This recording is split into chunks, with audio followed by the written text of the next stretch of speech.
Y bueno, hablar de enseñarnos y educarnos, vamos a pasar a otra área dentro de la salud, que es la kinesiología y la osteopatía. ¿Cómo te va? Estamos con el licenciado Flavio Santilla. ¿Cómo te va, Flavio? ¿Todo bien? Hola, Gustavo. ¿Cómo te va? Bueno, gracias por estar en el programa. Gracias. Bueno, es la segunda oportunidad que estás en este programa, pero para todos ustedes que han enviado consultas sobre recuperación de distintos tipos de lesiones, primero te pediría, más allá de entrar a las preguntas puntuales, hagamos un repaso. ¿Qué es la osteopatía y por qué hay tanta demanda en tu especialidad, ¿no es cierto? Bueno, la osteopatía es una forma de medicina manual, como ya te había aclarado la vez pasada, donde ve al individuo, al paciente, de una manera global, integral.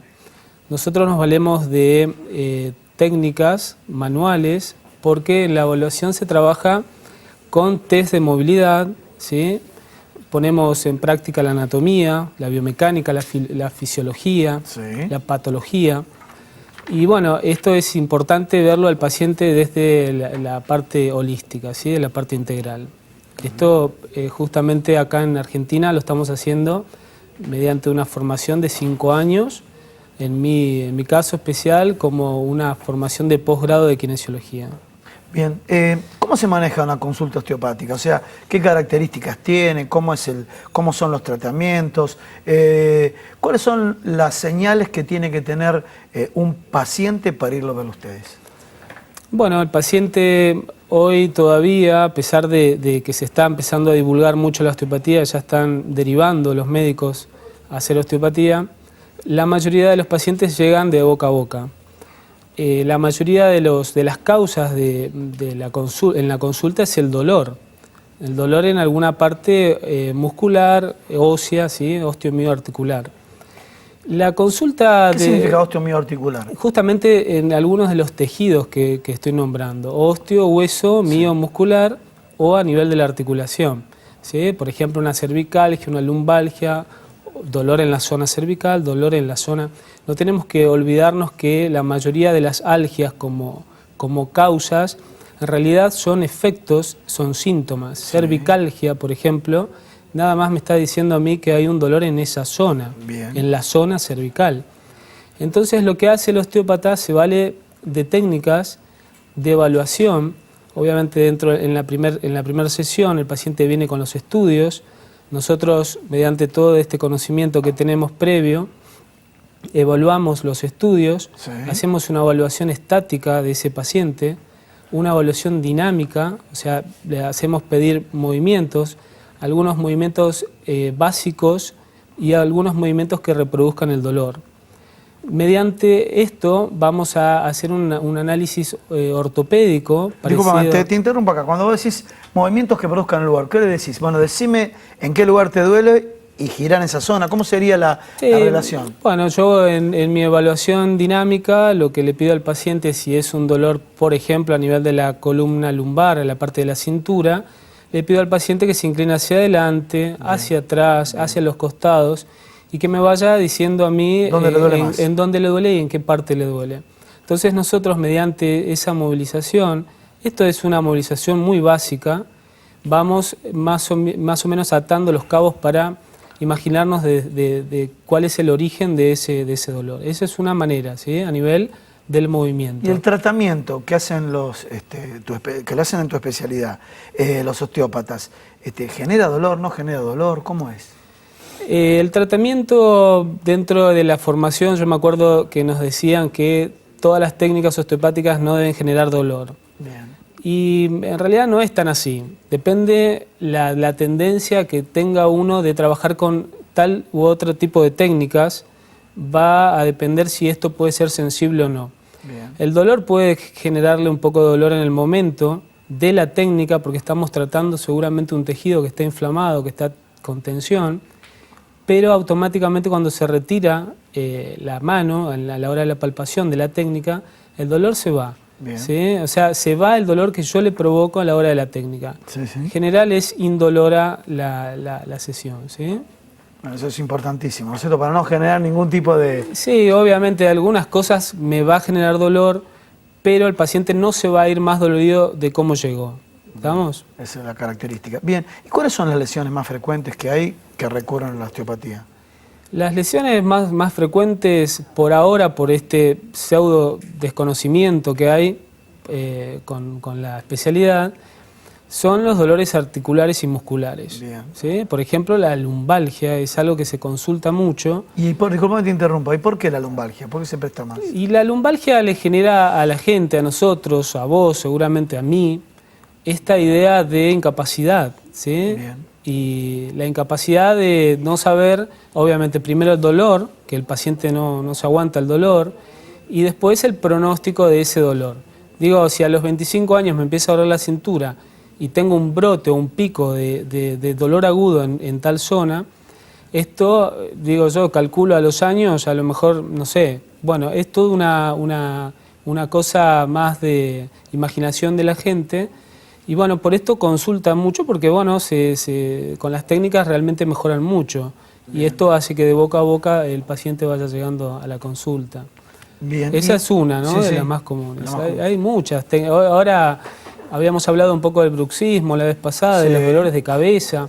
Ahora está muy de moda todo lo que tiene que ver en la consulta con los problemas posturales. Obviamente hoy mucha gente... Hablando de problemas posturales, ¿por qué no nos focalizamos en la actualidad, nuestros hijos? La computadora, las posiciones, los iPod, no sé, mi nena más chiquita, con 11 años la veo ahí jugando con el iPod en esta postura. ¿Qué puede generar este tipo de posturas que está trayendo la nueva tecnología, ¿no?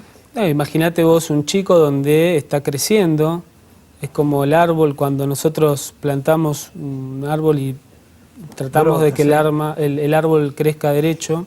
Si yo estoy muchas horas mal posicionado, incurvado, obviamente la estructura de esa columna va a crecer mal. Entonces tenemos que prestar atención.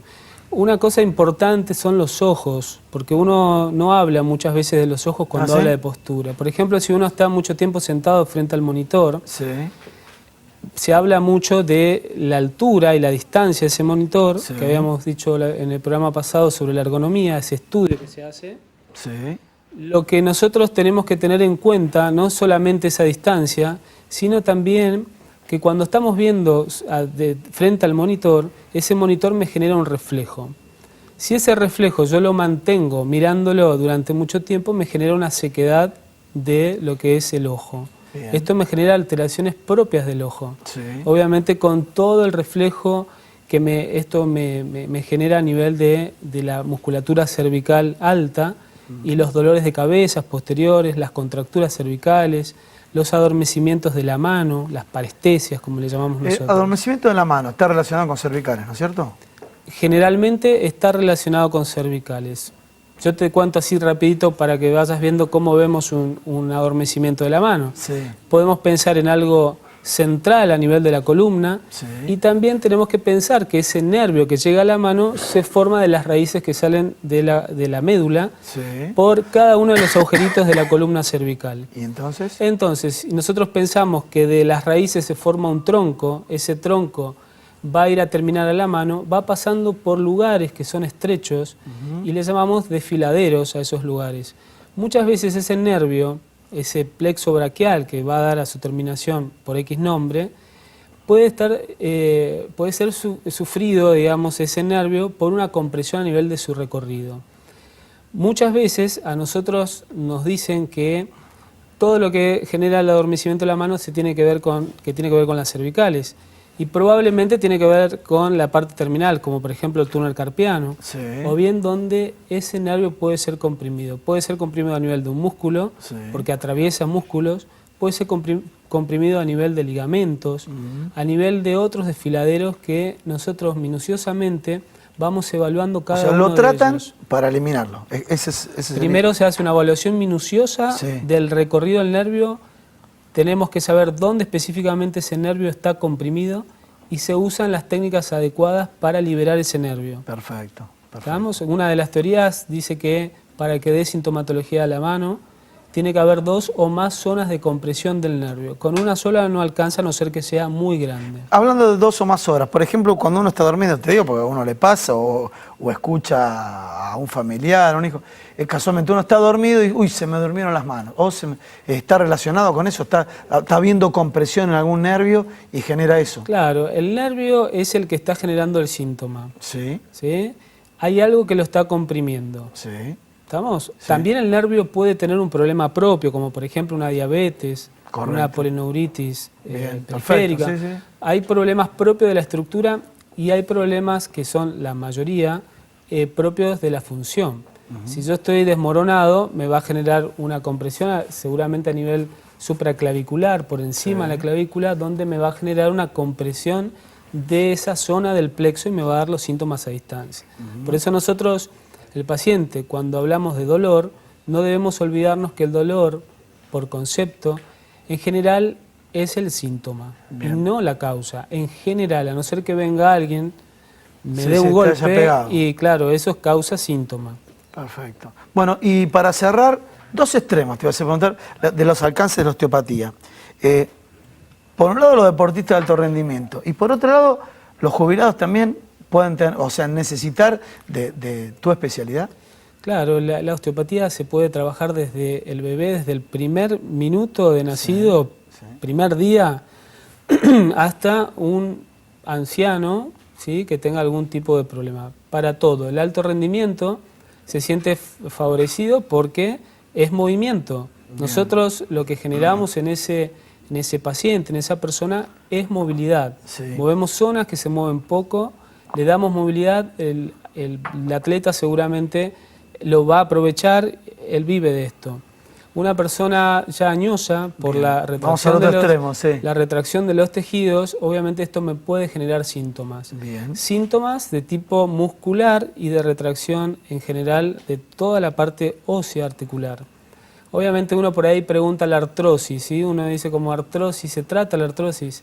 Nosotros, si tratamos a una persona desde joven, podemos parcialmente evitar esa artrosis desde la visión de la artrosis mecánica. Correcto, sí. Si yo muevo mucho, por ejemplo, un jugador de fútbol, donde está saltando, corriendo todo el día, si uno al final de su carrera le hace un estudio general, vamos a ver que tiene mucha artrosis a nivel de las caderas, a nivel de las rodillas, que son los lugares de mayor impacto.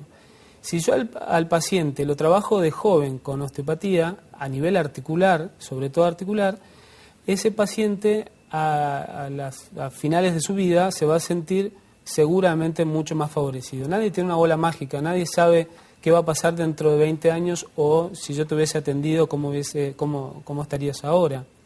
Pero esto previene la artrosis de tipo mecánica.